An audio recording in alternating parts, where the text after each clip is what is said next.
this morning, you can go ahead and open up to Romans chapter 12.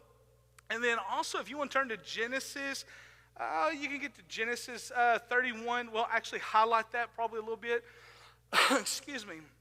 But as you turn there, let me just say this morning, if you're a guest or if you're new in the church, maybe you've been coming for a couple weeks or a month or so, and you're starting to kind of get a feel, and you're like, man, we like what's going on around here, and you'd like to connect more. Today, I'd like to personally invite you to join me and the staff. We're going to have lunch right after the service for our guests. And if you're a guest or if you're new in the church, we want to get a chance to kind of have break bread together, if you will.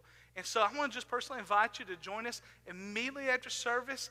It'll be just over in the Life Center in the gym.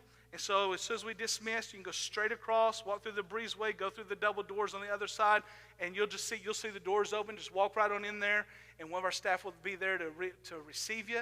And we just want to be able to get to connect with you a little bit more intimately. And thank you already if you're able to make plans to join us for that. But we've been in a series talking about relationships God's way. Relationships God's way. Here's the problem, is that we all have ways that we like to do things, right? In fact, in premarital counseling, when I tell young couples, we always talk about the differences between families. That one side, they have a way. In fact, they have their traditions, if you will. They have their values, whether they're spoken or unspoken. But every family has a way of doing stuff. In fact, I mentioned earlier, in the Kane home, we don't jump on furniture. Maybe in your home, well, you're like, well, that's just, we like to have fun. And Canes are boring. Well, okay, so be it. But we don't jump on furniture. And there's things in the Kane home. We have some values that what the do's and don'ts of our home. And same vice versa. You do the same thing. In fact, maybe in your home, you had ways of how business and stuff was taken care of. Maybe you came from a home to where dad made all the decisions. Mom just kind of submitted to whatever dad wanted to do. And that's just how it worked. Or maybe you came from a home where mom and dad kind of collaborated together, and that's kind of how, or maybe you came from a home where dad thought he was in control, but really everybody knew mom had the final say-so. And mama ain't happy, ain't nobody happy, right? Or maybe you just came from a very passive home where it was just kind of sarah, and nobody was in charge, and things just kind of happened. And you're still kind of like, I just wish somebody would pick up the ball and lead. Right? Well, no matter what background you came from, I'm not here to determine right or wrong with that. This is what I want you to understand is the way that you perceive life, the way that you engage in culture is based upon your circle of influence, how your life has been influenced. In fact, every stage of life, that influence is going to shape it just a little bit differently. How you engage with people, last week we talked about how we communicate and communication problems and the breakdown, but then God's way of how the Word tells us how we should communicate with one another. Today I want to talk about conflict. Because some of us, you come from a background to where it's guns a-blazing, right? Once conflict happens, the guns are coming out. Lightning and thunder just showed up, and there's fixing to be a big clash. Some of you come from a background to where when there's conflict, volume raises in the home. And we get loud, and we're going to prove our position is right. Some of you, the tongue begins to lash, and there's name calling, and there's slander, and there's tearing down. Some of us, we come from a background where everybody just gets quiet. Nobody talks to anybody. We're mad. We're just mad. And maybe everybody hides in their corners until the dust kind of settles, and then all of a sudden everybody kind of can creep back out into the living room, and we can eat our food mad, and we don't say nothing. We don't confront at any point. Here's the problem is that when anger begins to arise, it can become very unhealthy to the point to where it becomes destructive. In conflict, there's a proper way of how to handle conflict. There's a proper way of how to engage with one another. And even when there's a level of anger, but yet where anger doesn't control us, but anger can lead to a point where there will be a resolve in the conflict instead of anger leading to a point where there's destruction out of conflict. And so I want to talk about that today. If you got your Bible, you're looking at Romans chapter 12. We see this. Paul's right. He says, don't copy the behaviors and customs of this world, but let God transform you into a new person. Look over to your neighbor and say, God wants to make you new, baby. He wants to change you into a new person. By changing, look how does he do this? He changes the way that you act? No. He's going to first change the way that you think. Your perspective. The way that you see things. He's going to change the way that you think. And that's what it says. Then you will learn to know God's will for you, which is good and pleasing and perfect. How many of y'all want to do what's good? Come on, a couple of you. How many of y'all want to do what's pleasing? Come on. How many of y'all want to do what's perfect? Yeah, and all of that's what we're trying to pursue excellence. And let me just help you out here. It's a process. Everybody thinks they are good, but reality is Scripture shows us that we're actually bad and not in a good way. My dad used to say he always wanted to, whenever he got ready to kind of transition in ministry, his desire was to open up a barbecue joint, and he wanted to call it Bad Billy's Barbecue, where bad is good. Right?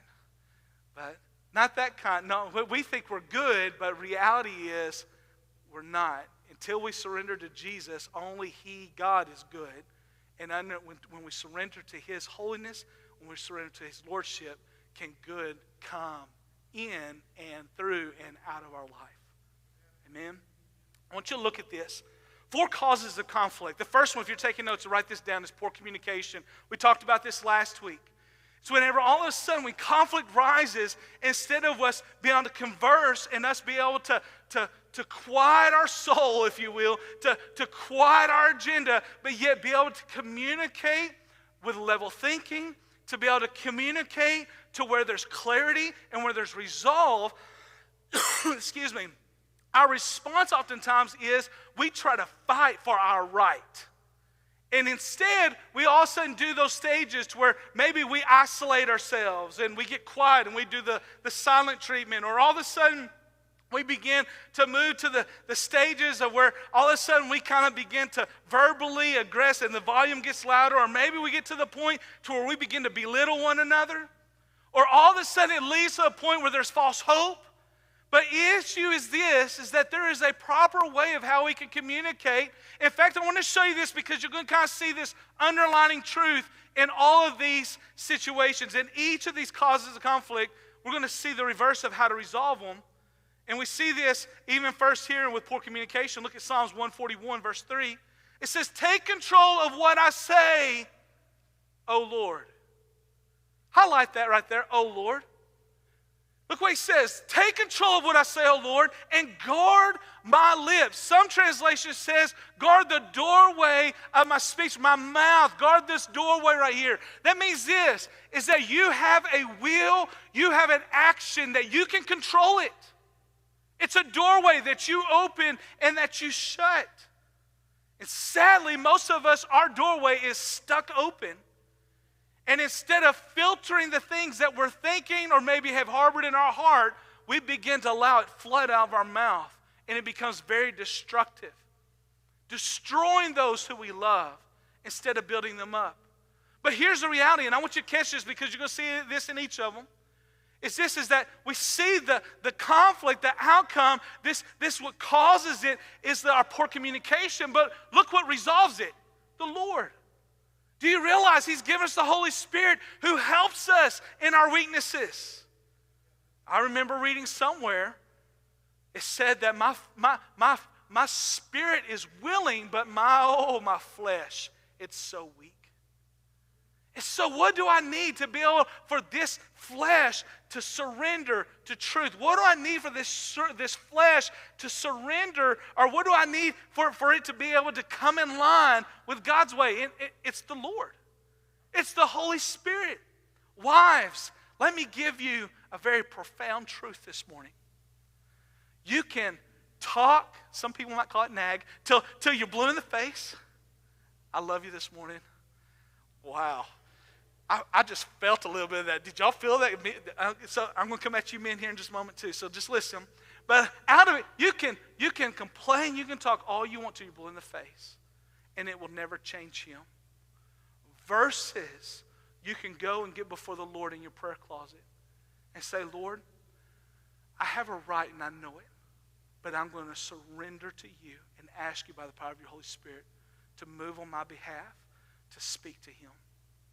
Not to change him the way I want him changed, but Lord, to work in him your perfect will, that he would be the man of God and who you've called him to be. And I want to tell you something. The Holy Spirit, in a moment, can do what you've been fighting for a lifetime, trying to change in his life. So I want to encourage you. Who do we need to invite to the conflict? Jesus. Invite Jesus. So poor communication is one cause. The other one is this, is unfulfilled expectations. Unfulfilled expectations. Now listen, this right here is all anger begins right here. In fact, I think it's interesting, and premarital, but to relate back, in counseling with marriages, this is what I find out, is that, in fact, even in our job places, oftentimes where our frustration happens is because we never knew the expectation. We didn't know how to meet the expectation, or the expectations were unrealistic. And so all of a sudden, we're trying to live life, and we think we're doing good, but there's an unreal or there's an unmet expectation. And we can't win for losing. Why? Because we're not meeting the expectations. Maybe because we didn't even know the expectation existed. My.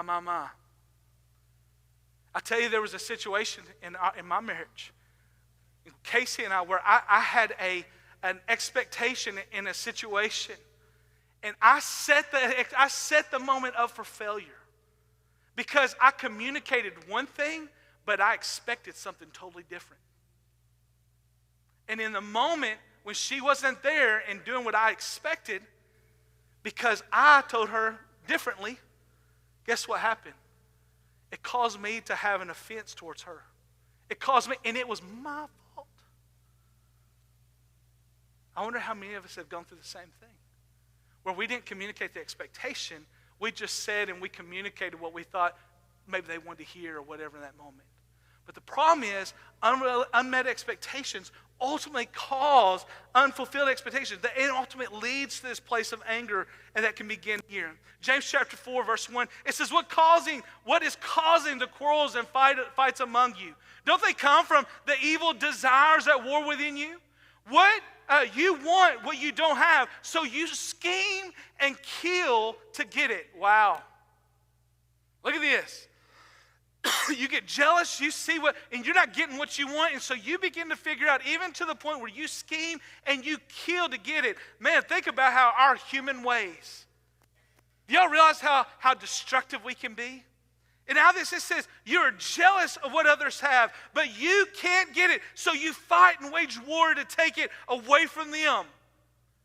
And listen to this response. It's not on the screen, but this is the very next line in this verse. And this is, again, what I just said earlier. Oftentimes, we try to figure out in our own way how to settle, how to resolve the conflict.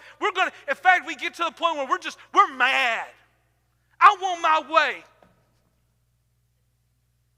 And all of a sudden, we're mad, we're angry, and the temperature in the room is escalated. People are yelling, spitting and cussing, acting like a fool. And look, and even to a point where we begin to bring harm, maybe not physically, but maybe verbally, or maybe even in our actions. And look what the word says. Yet you don't have what you want because you don't ask God for it. See, our expectation is for man to perform, but we forget what God can do. It goes back to a place where we surrender to Him first and make room on that. The third way is despising differences. Despising differences. Mark chapter 3, verse 25, it says, a family splintered by feuding will fall apart. Listen, if all there is conflict and you never can bring resolve and you never are willing to surrender your right to be right, and that place where you can begin to set some ground rules in place for God to move in the midst of it. Friend, I want to tell you something. Ultimately, that's where we see this lead to divorce. We lead to where we see separations in marriages, in relationships, in families. Because conflicts rise and we don't know how to resolve them. We don't know how to, in a healthy way, engage them. And ultimately, it leads in the same thing with all of us. It's sinful nature. sinful nature, 4 causes: poor communication, unfulfilled expectation, despising differences, and ultimately our sinful nature. Romans 3:23 says, "For everyone has sinned. We all fall short of the glory of God." We've all missed the mark. God's glorious standard. So how do we deal with this? And this is the way that all of us in some form or fashion land in one of these 4 areas. Number 1 is this: my way. I want it my. Yeah, you want it your way, right? Me, myself, and I. Well, guess what? It's going to end up you, yourself, and you. Place of conflict where it's my way. And the problem is, listen, that's destructive. That's destructive. You cannot and are not always right. The other one is this: your way.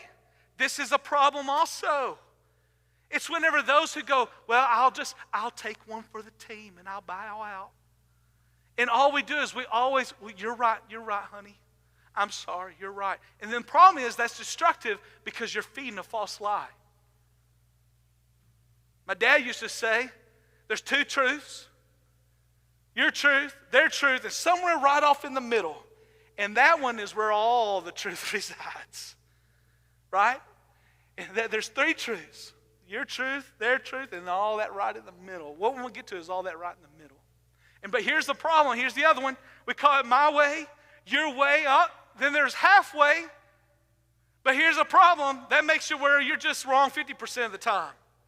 Or right 50% of the time. No, listen. We want resolve. We want healing. And ultimately that leads us to this: God's way.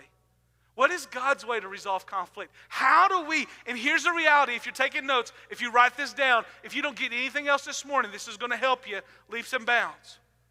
Our first response is to go to the Lord. God's way is this: I first go to Him and let Him do the work in me. Come on. Where does God always begin the work? In the house of God. He deals with His people first. And so instead of us pointing a finger in the midst of conflict at all those who done wrong, well, if it wasn't for all the people, church would be great. What? No! Do you realize that even though we have conflict and even though we have all diversity, God, as we put Him first, and as He works in each and every one of our individual lives, we can bring even our issues together. And God can bring through each other healing. Come on, restoration. As He mentioned, but it demands that I first come to God, surrender to Him, and let Him do a work in me. So conflict. We see this in Ecclesiastes chapter 3, verses 1 through 5. And I want you to look at this. In fact, there was a famous song that was written years ago. In everything, turn, turn. There's a season, turn, turn. How many of y'all remember that song? That's not new. That's actually God's song. But it's sung just a little bit differently. And here's the truth. It says, there's a time for everything, a season for every activity under heaven. And look down in verse 5. It says a time to scatter stones and a time to gather stones. What does that mean? A time to scatter stones and a time to gather stones. Well, let me give you just layman's terms here. It means this: either you can throw the stone or you can gather them and begin to build an altar for God to do the work in you and through you. Let me say that again. In every season of life, everything that takes place, in every conflict, you have one of 2 choices. Either you can pick the stones up and begin to wail on everybody else and resolve the problem yourself, which is going to cause disaster and destruction and death. Or you can begin to gather the stones and begin to build an altar for the Lord to begin to do a work in you, ultimately that He might do the work through you. Pretty sobering, isn't it? We find an illustration of this within the Bible in Genesis chapter 31. And we see about whenever Jacob, he comes to his uncle, to Laban. And as he gets to the house, he comes there and all of a sudden he falls and he sees this young lady named Rachel. It's his Laban's second oldest. And man, just Jacob's like, whoo, Woo! I want you to do it. He was excited, and he goes to Laban and says, Laban, can I have her as my bride? Laban says, I tell you what, you work for me for 7 years, and I'll give her to you. And all of a sudden, they work out this agreement. 7 years comes, and instead of giving him Rachel, he gives him Leah. And all of a sudden, it's like, you're not who I asked for. All of a sudden, he comes into agreement with Laban once again, and for another 7 years, he has to work. 14 years. Finally, Laban gives him Rachel, and he has both Leah and Rachel, and then all of a sudden, there's some more conflict that happens, and we find out that for almost 20 years, he has to serve under Laban while he's wanting to go out and kind of start his own thing, and then all of a sudden, Laban takes off after him because in the middle of the night, Jacob flees away and takes his wives and all of his possessions, and man, Laban's mad, takes off after him, and all of a sudden, in the midst of all this conflict, even though Laban was wrong, the man of God in a moment decided, instead of fighting and pick up the stones and throwing them, let's build an altar. And we pick up here in verse 46 of this. And this is what we see, chapter 31, verse 46. Listen to what he says. That he told his family members, this is Jacob tells all, he says, gather some stones. So they gathered stones and piled them in a heap. That means they made an altar. Then Jacob and Laban sat down beside the pile of stones to eat a covenant meal. So instead of Jacob fighting for his right, because Laban, you did me wrong. You did me dirty. You cheated. You lied to me. And in our mind's eye, we would say he had every right to fight. He had every right to pick up the stone and out of anger and out of conflict, bring damage, be destructive. Oh, but that's not God's way. Instead, he surrendered his right and chose righteousness. My, won't that preach? He began to build an altar, and they broke bread in a covenant act for peace to be amongst the family. See, here's this problem, is we want to be destructive. We want to be vengeful. We want to fight. But friend, I want you to write this note down. Conflict cannot continue without my participation. Write it down. Conflict cannot continue without my participation. I'm going to say it this way. It takes two to tango. And there's a place where you can make the decision. I love Galatians 2:20. It says, my old self has been crucified with Christ. It's no longer I who live, but Christ lives in me. So I live this body, this earthly body, by trusting in the Son of God who loved me and gave himself for me. So instead of living in the old man who would pick up the rocks and throw them, no. I've been crucified in Christ Jesus. Now I do it God's way. With the help of the Holy Spirit, I choose, instead of being a deceiver and one to destroy, no. I'm going to be a peacemaker and be a builder. Be one who brings resolve. I want to give you some truths this morning to help you in conflict. A couple truths. Number one, if you're taking notes, write this down. And this is just a response out of your life to help you, that if you make the decision ahead of time, G.I. Joe, come on, in the gospel of G.I. Joe, it tells you this. Knowing is half the battle. Meaning this, get your game plan ahead before ever a conflict arises. Because I promise you this, conflicts are going to come. Some of you may be in the middle of one right now. How do we resolve them God's way? First note, if you take it writing down, write this down. I will act, not react. I will act, not react. See, you make a decision of how you're going to respond. Conflict cannot continue without your participation. So make the decision. I'm not going to participate in conflict. I'm going to resolve conflict. I'm not going to be loud. I'm not going to fight for my right, my way, or the highway. No. I'm going to set some ground rules so God will be glorified. Ephesians chapter 4, verse 26, it says, and don't sin by letting anger control you. Man, don't allow anger to creep in because the foolishness of others. No, you control your attitude. One of our values in this house is this. Everybody say this. Say, I choose joy. Listen, that means this. You can determine right now. Doesn't matter what side of the bed you rolled off of this morning. You can decide the attitude that you're going to have right now. Don't allow other people, don't allow conflict, don't allow circumstances, don't allow tiffs to decide how you're going to feel. Your feelings are simply this, they're feelings. You make the decision what they're going to be. Don't allow other people to dictate your feelings. You choose your attitude. Doesn't matter if somebody offends you, man, you release blessing and you choose how you're going to act in that. If you want to be selfish, you want to be at a place to where you fight for it, you want to be vengeful, guess what? Vengeance will return right back on you, and it'll be a constant cycle. Oh, but if you surrender to the Lord, Scripture says, vengeance is mine, saith the Lord. Look what he says, don't sin by letting anger control you. Don't let the sun go down while you are still angry, for anger gives a foothold to the devil. My. So listen, married couples this morning, engaged couples this morning, future to be married couples at some point in life, I want you to write these truths down. I'm going to give you some rules of engagement, if you will. First one is this, if you're taking notes. Never put it off. When there's conflict, when there's a matter of whenever, make the decision. Don't go to bed still mad at each other. Make a decision to resolve it. Don't put it off. You need to confront it. Have the hard conversation.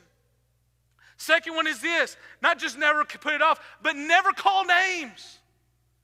Never lower yourself to the degree that you begin to belittle somebody else by calling them names. Friend, I want to tell you something. Man, there's some that they'll make statements about their kids. The kids mess up and they'll start saying, stupid, why'd you do that?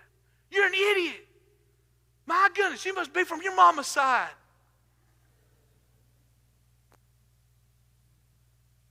And you know what you're doing? Scripture says the tongue, the power of the tongue, speaks life and it speaks death.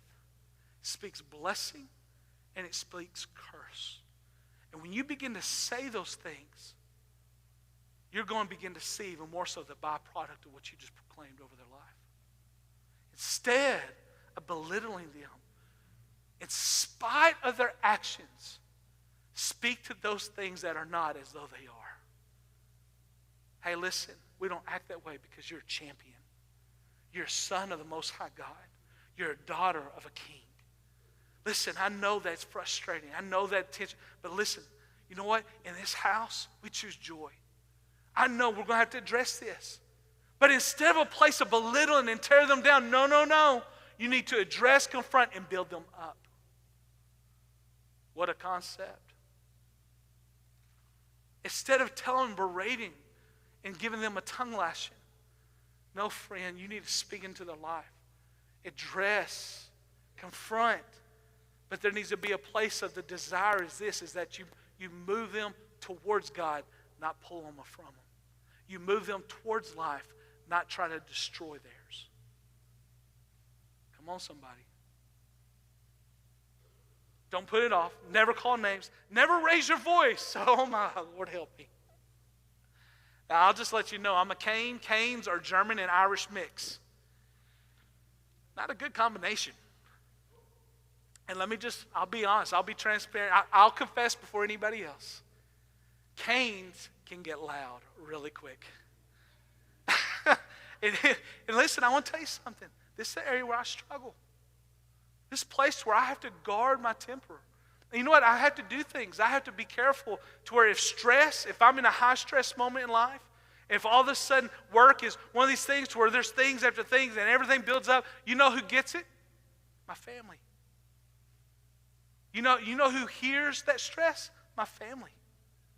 You know why? Because I'm man. I'm fallible. I mess up. And I want to tell you something. Even you getting loud, it's not going to change anything. I am a testimony of that. Do you know that I could say, go to bed? And you know what? Nothing happens. You know that at the same time, I can go there and say, hey, you need to go to bed. And nothing happens. And I can say, well, you'll be grounded from your car. Oh, yes, sir. And then all of a sudden they move. And I didn't have to exert any energy. Are y'all with me this morning? I hope I'm not alone in this. I'm just willing to be transparent this morning. Listen, I want to tell you something. I know it's hard. And our tendency is we do what we're a byproduct of. But listen, we don't want to do it man's way. We want to do it God's way. And listen, every single time, our kids shouldn't have to fear and wonder what's going to come whenever our tempers flare. They shouldn't be fearful. Your spouse should not be fearful that something's fixing to come across the room at them. Are y'all with me this morning? No. Forget about adulting. We need to be Christians. We're of the kingdom of God, and our ways are not our ways. They're His ways. And so never put it off. Never call names. Never raise your voice. Never get historical, ladies. Don't keep a record of things that happened 3 years ago. Don't start bringing up stuff of the past. Listen, your husband can barely remember what happened yesterday. We don't need you bringing up stuff that happened back when we first started dating. Don't bring up past situations if you were dating in high school and how you acted like a fool back then or in college. Hopefully there's been some maturing since then. Give us a little bit of credit. Amen. But in response to that, don't get historical. Don't start bringing up stuff from yesterday because listen, if we've forgiven each other, then that's been settled. And let me just help you out. You remember last week we talked about being used of the devil? And men, you can do the same thing with this. You're testing me, well, she's always, that's being historical. Come on. But let me tell you something. The devil's using you in that moment. You know why? Because that's manipulation, and that's called witchcraft. My. So the best thing for you to do is get off in your prayer closet along with God. Make sure that your heart is right, and then sit down with them and begin to have a mature conversation, a controlled conversation, giving room and grace for the fallibility of man, but ultimately room for the Holy Spirit to move in that and bring healing. Never say never or always, because listen, you're going to set yourself up for failure. I'll never do that again. Yeah, you will. Don't do it. Don't set yourself up. And the last one is this: never threaten divorce. We come from a culture of divorce. In fact, so much so we practice it in our dating. Well, I'm going to date you, and we're going to go out to the point that if all of a sudden I don't like something, then I'm going to drop you, I'm going to find somebody that I do like. That's nothing but creating a culture of divorce where never all of a sudden you make the commitment. That's the reason why I don't allow my kids to date. Hello? I don't want them to practice and begin to have a habit to all of a sudden if they don't like something, somebody makes them mad, they can drop them like a bad habit and go pick up another one. Amen. Instead, biblically, we create a culture of courting. It's commitment with regulations, with restrictions, with governance above God and fathers and moms who set the parameters. And all of a sudden, there's a healthy place where they can begin to allow for a relationship to be established. And if it leads to marriage, it succeeds. If it doesn't, it can succeed. If you want to know more about that, read the book, Boy Meets Girl, or call me, and I'll be happy to walk you through the idea. Amen? So out of the concept, here's the thing. Remove the idea of divorce. Do not allow divorce to be in your vocabulary or in your vernacular. Do not allow that word to be thrown around. Friend, I want to tell you something. If you begin to threaten with it, it'll lead to it. No. You need to be a home of love. Only through love can you resolve conflict. So take it out. Listen, today, if you've used that and threatened it, well, I'll just leave. I'll just get my stuff. You don't want me anyway. I'm going to go on down the road. No. Take it out of the conversation. That doesn't belong. Curse the devil. Come on. His name. That's what the Bible tells us to do. Come on. Tell him, get out here, devil.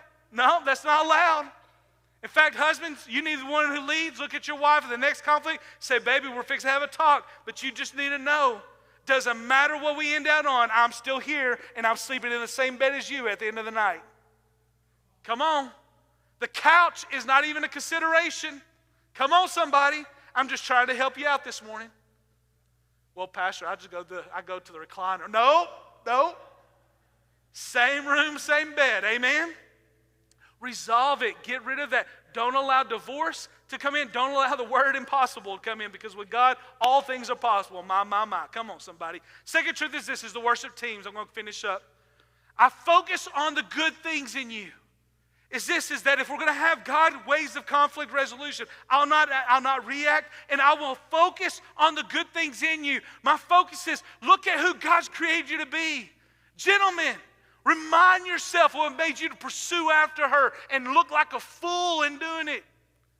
All the things that you did because, man, she caused that old thumper to work. Boy, it was blah, blah, blah, blah, blah, blah, blah, blah, blah. Man, when she walked in the room, something you felt complete. You complete me. Ladies, you remember whenever with him, you thought he was perfect. He could do no wrong. Oh, but quickly after you got married, you realize perfection might not have been the right word. But out of it, the place where you made the decision, I'm committing myself to you. And here's the thing, you need to constantly remind yourself and focus on the good things in them. Philippians 4:8 says, finally, brethren, I want you to catch this, because in our world, it's hard to find the good things in life because all the bad stand out so big. But look what he says, Philippians 4:8, finally, brothers and sisters, whatever is true, whatever is noble, whatever is, look at all these whatevers. It means you're going to have to look for it. You might have to dig, but it's there. Find whatever it is. Man, if it's just the fact that they don't snore, come on, for whoever doesn't do that when they sleep. My. Maybe it's they actually just push the chair back under the table when they finish eating. Maybe it might be that they work hard to provide for your home. Maybe that, whatever it is, look for the good in them. Look for the blessing that they are to your life. Because it's so easy to find all the flaws in man. Because we're a flawed people. But no, look for the good things in them. Thirdly, make a decision. I will apply God's grace to you. As His grace has been given to us, in response, we show His grace and His mercy. You heard me say this when I became your pastor back in 2014. I made a promise to you, one promise and a request. I said this, I promise you that I will constantly pursue the Holy Spirit and asking Him to lead me as I lead you. But I made a request also. I asked you to grace me because I'm man and I'm flawed. And I also knew this because you're going to need my grace as well. See, I know this, in a marriage, in relationships, grace must abound. Otherwise, conflict, when it rises up, destruction will win. Grace, peace, mercy bestowed towards us. Paul writes to the Church of Rome, he says, dear friends, never take revenge. Leave that to the righteous anger of God. Let God handle that. For the scriptures say, I will take revenge, I will pay them back, says the Lord. Instead, here's the response. If your enemies are hungry, feed them. If they're thirsty, give them something to drink. In doing this, you will heap burning coals of shame on their heads.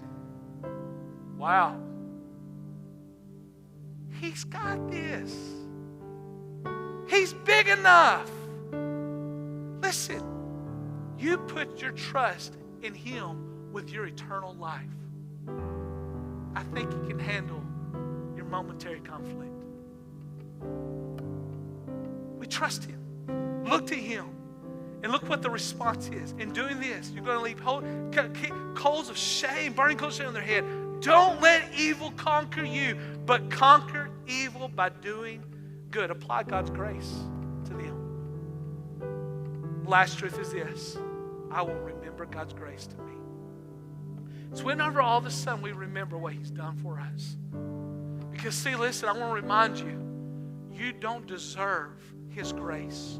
You don't deserve His forgiveness. You don't deserve His love. You don't deserve His mercy. Oh, but friend, He lavishes it upon you. See, here's the truth. God wants our relationships to be the same way that our relationship is with Him. He wants the closeness that He has with His bride, the church.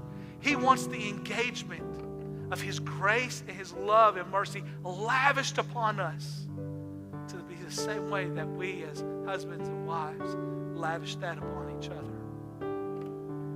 He wants us to love unconditionally. He wants us to look for the potential and draw out the best out of each other, to build each other up, to encourage one another, and not allow our anger and conflict to destroy what he's blessed. See, here's the reality. He always starts not with a couple, but with you. Just like he did with me. See, friend, I was a sinner, born into this world a sinner, far from God.